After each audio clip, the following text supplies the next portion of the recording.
Guardians of the Galaxy Volume 3 is directed by James Gunn. This is the third and maybe final installment of the Guardians franchise. Of course, we saw them recently in a couple other Marvel movies like Thor, Love and Thunder, Avengers Endgame, etc. And in between the second and third Guardians movies, Gamora died, and a lot of stuff that happened that I don't think Gunn really wanted to happen, but he rolled with it and made it work for this movie. I was very curious going into this movie because each time a Marvel movie comes out, I feel like they find a new way of weird reviews coming in. Ant-Man and the Wasp: Quantumania, it was just kind of all around kind of a mixed bag, and it ended up being a movie I kind of despised. So this movie had some interesting reviews because it was good overall. It's just, it was that weird range of good of like, what is this movie? Because the people who loved this movie in the reviews I saw loved it, and the people who didn't like it not so much, kind of called it messy. And I will say I strongly disagree with the messy claims. I think this is a very simple, clear, focused movie that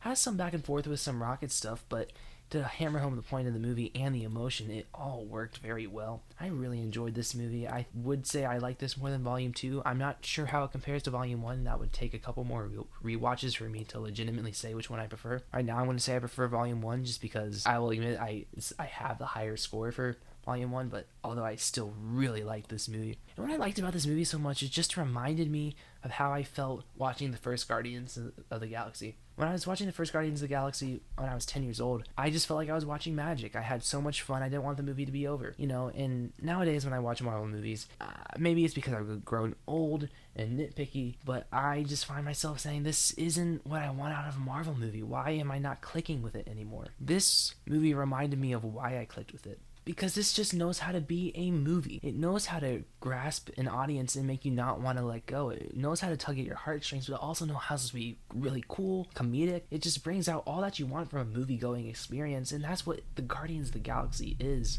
And so, it really, I don't want to say this movie revitalized my faith in the MCU, because the reason why I'm not saying that is because James Gunn is leaving after this. I think James Gunn is a fantastic director, and he just knows how to make emotional stories that have heart, comedy, and just awesome action sequences, and he did not let down with this movie. I think this was a really good trilogy capper. What made this movie work so well is, I'm not going to say what the story is, but the story I think is what made this so gripping. Because, when you hear Guardians of the Galaxy, you think to yourself, okay, we're saving the universe. Or if you hear a Marvel movie, okay, we're saving the universe, we're saving the universe, we're saving the universe. But when we go with the plot that this movie chose to go with, you don't know if everything will be fine. You feel the stakes so much more because it's not the universe this time. Because if it's the universe, we know everything is going to be okay. This time, you have the fear of what if things go wrong.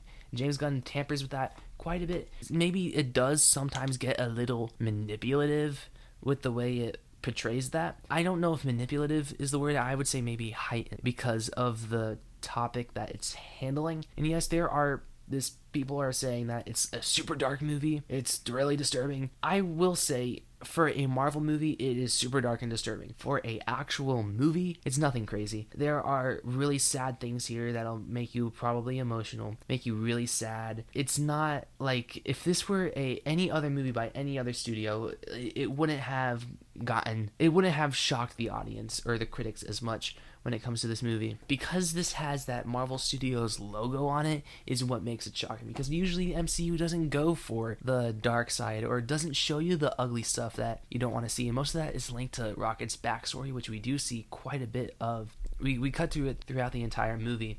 And I thought it all worked very, very well because it helps you understand Rocket more. You understand why the way that he is. And it's just exactly what you would want from a Rocket origin. But it doesn't detract from the movie where it feels like you're watching two different movies at once. It heightens what you watch later, which is the glorious third act that is this movie. The third act of this movie has an action sequence that is one of the best action sequences that the MCU has ever pulled off, without a doubt. I believe it was a oneer.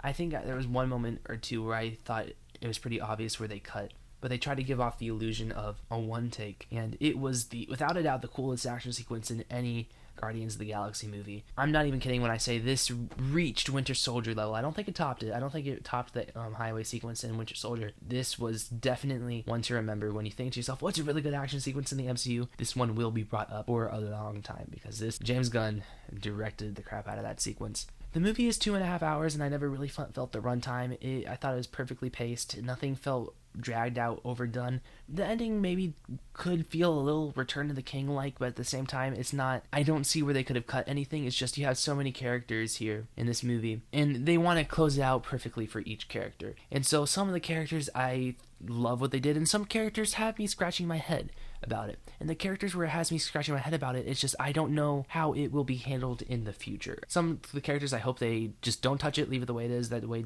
that James Gunn left it. Some characters I feel like they set something up where I'm just kind of like, I really don't want that Disney Plus show because James Gunn won't be involved. I feel like James Gunn has such a strong grasp on these characters to the point where I can't see anyone else handling it as well as him. The CGI is excellent in this movie. I can't believe I haven't brought that up yet. This is the best looking Marvel movie probably since Avengers Infinity War. Visuals and the CG is so perfectly blended together, and you got the wacky James Gunn production design that you want, and it feels more Guardians than ever. It doesn't feel muted because of what is the MCU Phase 4/5. It really feels like just another James Gunn movie in the MCU, and one that I was incredibly satisfied with, and will probably go down as one of the better MCU films. If I had to rank it right now, I have it in top 5, but I don't want to say that's definitive just because there's recency bias. I don't want to love this movie too much, and then for me to go 2 months later and then have it in the top 10 and not the top 5.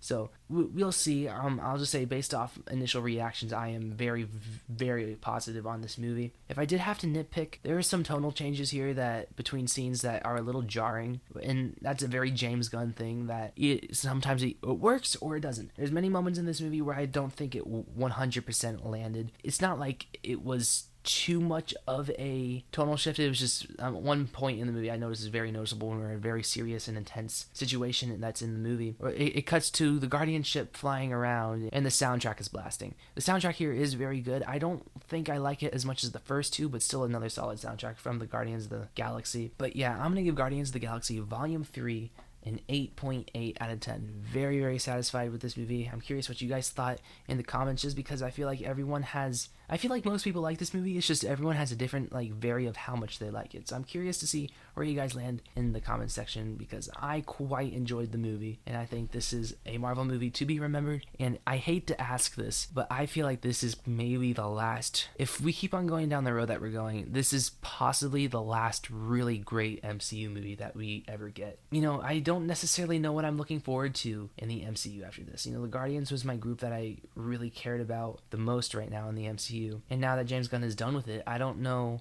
I'm not really attached to anyone else, that's left in this universe. Thor Love and Thunder, I don't want to say ruined Thor for me. I'm not excited for, if they announce another movie directed by Taika, I'm not going to be very much excited for it. And the Marvels could be great, you just never know. It's just having a trouble post-production right now. We'll see, but this could be the last hurrah for Marvel, or the last hurrah I have for Marvel for a good bit, just because I don't see anything on the horizon that is screaming that this is going to be great with me, particularly with Kang Dynasty and the writer's strike. That could have an extremely troubled production now, so we'll see. I'm very nervous for the future, but if this is the last big hurrah we get from Marvel, I'm okay with that, because I'll just see where it goes from here. So yeah, anyways, like, share, subscribe, and stuff like that, and adios.